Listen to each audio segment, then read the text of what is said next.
Smo sredi prvomajskih počitnic. V številnih krajih so obeležili dan OF, na vsaki vzpetini in kraju, ki kaj naseda, so že postavljeni mlaji. Na predvečer 1. maja zagorijo kresovi. 1. maj pa je v znamenju tradicionalnih prvomajskih praznovanj praznika dela. Eno takšnih, letos že jubilejno 30. po vrsti, bo v Cegunci pri Tuštanju. Organizatorji Društvo krajanov Tuštanj so tudi tokrat poskrbeli za dobro razpoloženje s celodnevnim programom, glasbo, parado starodobnikov, živžavom za otroke, hrano in pijačo.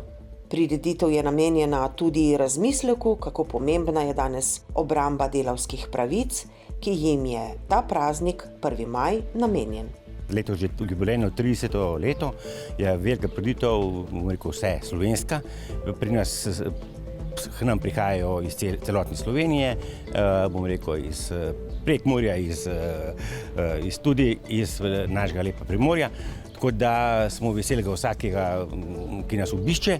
Imamo zelo pestro prireditev, začnemo že zjutraj ob 10:00, Pihalno godbo Moravče, potem imamo živžav za naše najmlajše, spopoldansko delavnico, potem imamo povorko oldtimerjev, bogat program za potem nastopajoče bodo letos slovenski muzikanti in zvečer še za mlade imamo skupino Fircev. Tako da zmeraj poskrbimo za vse generacije.